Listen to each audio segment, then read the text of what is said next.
Okay, so I'm going to add in my basement level, and you can see here in my south elevation that I've got the ground floor there being my lowest level, and all the levels there up to roof, and then parapet is my highest level.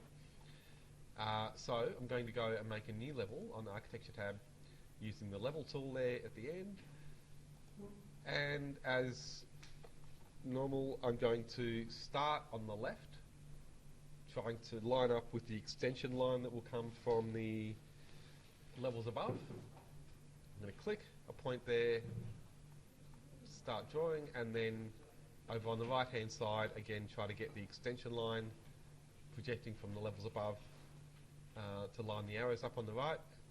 I'm going to click then to place the other end of the level, and then right away I'm going to click on the name of that level and change it to basement.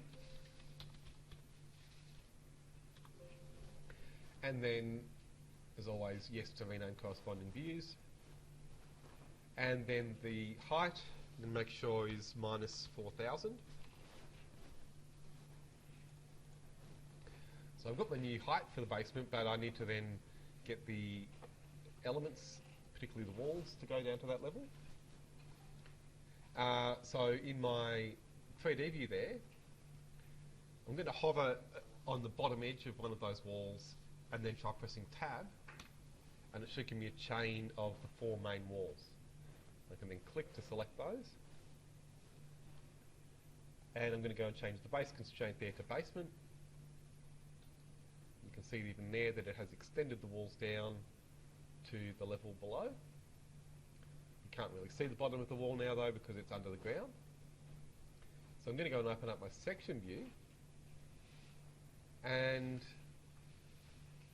there we can see the walls going down into the ground, but we can't see the basement level because this view is cropped.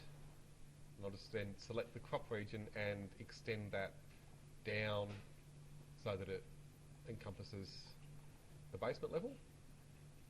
Might also, while I'm doing that, extend it on the right so that it's beyond those levels as well. So what I wanted to show you there is that we've got the so we've got that ground surface that's been made with the topo surface, and it doesn't actually go as far as the basement level, but that's just a graphical thing. Essentially, the dirt is covering everything below ground floor, so it's filling in the basement, and we need to cut that out. But also, I thought I'd show you, if you don't have one of these ground surfaces, how to make that as well. So in my 3D view there, you can see I've got a flat surface that sits under all of my buildings, and that's been made with the topo surface tool. So if you don't have it, I'm going to delete mine, and I'll go and make it again. So just going back into the site plan, and actually I might go to one of the other site plans that I have that show a little bit more. Here we go, this one will do. Just so I can see the satellite image and I know then how big to make the topo surface. So to make them, you simply go to the Massing and Site tab, and then you'll see topo surface. Now, the ground here does slope quite a bit, but not enough for you to worry about for an interiors project. So I'm just going to get you to make a flat ground surface. Later, if you want to, you can slope it, but for now I'll just do it flat. So all you have to do then is make sure it has place point selected as your drawing tool. You'll see then elevation on the options bar, and I'd suggest you make it minus 100 so that you have a step between your floor level and the ground. And so then I'm simply going to click 4 points. 1, 2, 3, 4. So it's obviously a really big ground surface that goes outside of, or is much bigger than, all of the things I've made so far. So it should sit under all of my buildings and everything else I've made. Ticked finish, and that's my ground surface done. It's that easy. So then you should see it, if you go into a section view, you'll know it's worked because you should then see a section line, or say a ground line, but it's nice and heavy above the ground hatch that should be obviously below the ground line. So then I need to again put the pad in to make a hole for the basement, but I'm also going to show you something else. So you've got there again this ground hatch stopping before it gets to the basement. Again, that's just a graphical setting, so you can go into the again on the massing and site tab. You'll see that you've got the model site panel where you get tools like topo surface and building pad, and there you've got a little arrow at the end.